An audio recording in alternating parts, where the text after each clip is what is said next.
What's up, everybody? Crash here. Welcome back to Crash Gets the Spread, where we talk about sports from a betting perspective.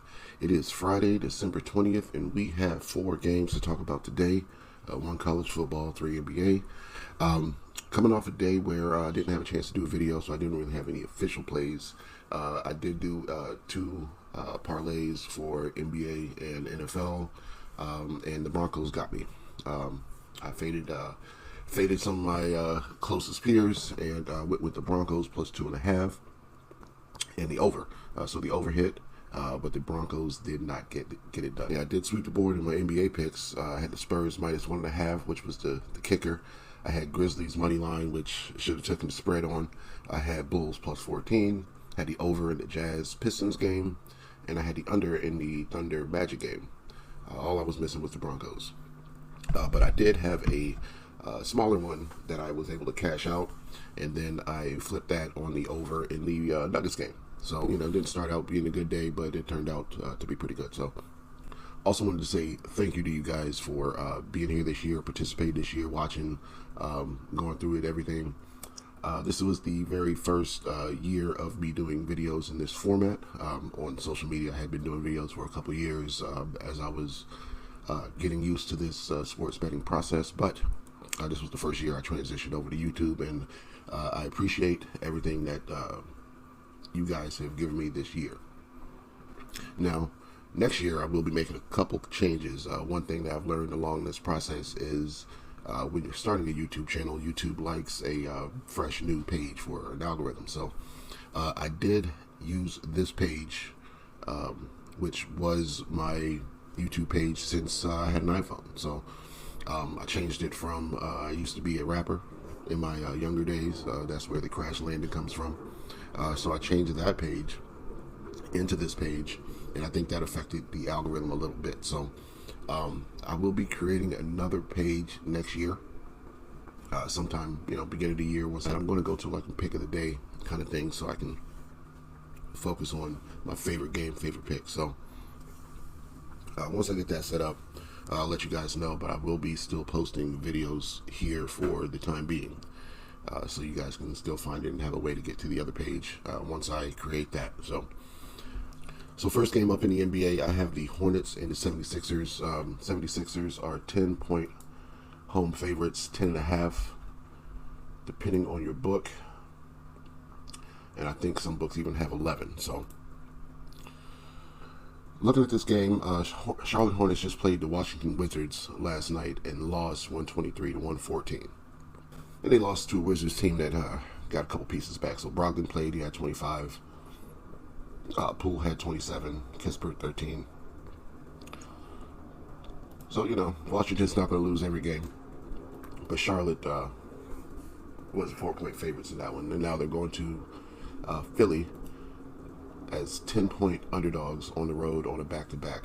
So, kind of don't like that for them.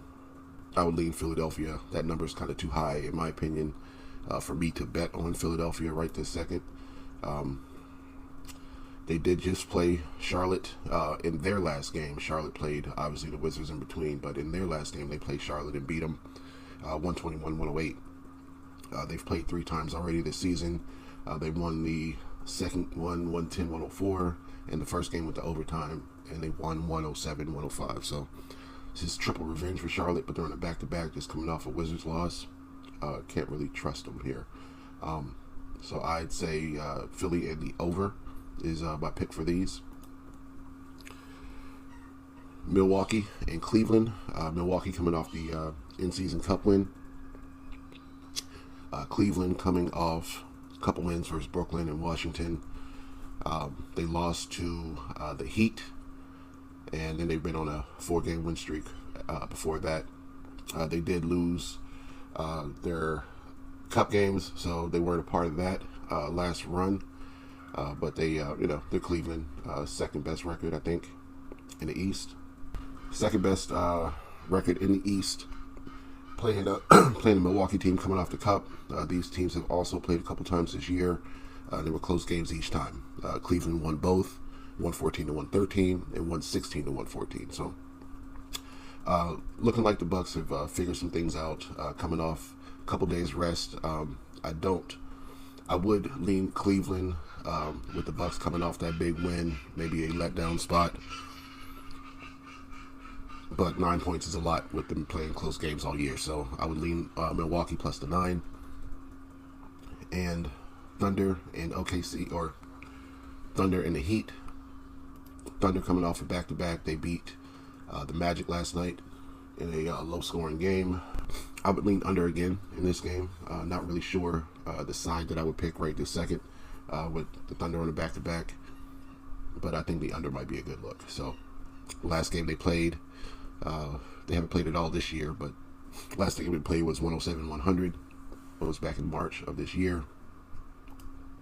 We know what kind of team Miami was last year. This year they're looking like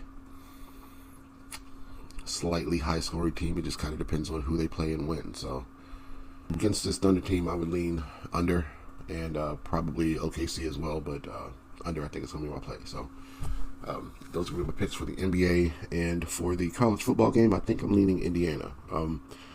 I think that the number is kind of where it should be, depending on the wins that you're looking at for the season. I know the most damning loss for Indiana was the Ohio State game, where they didn't look good at all.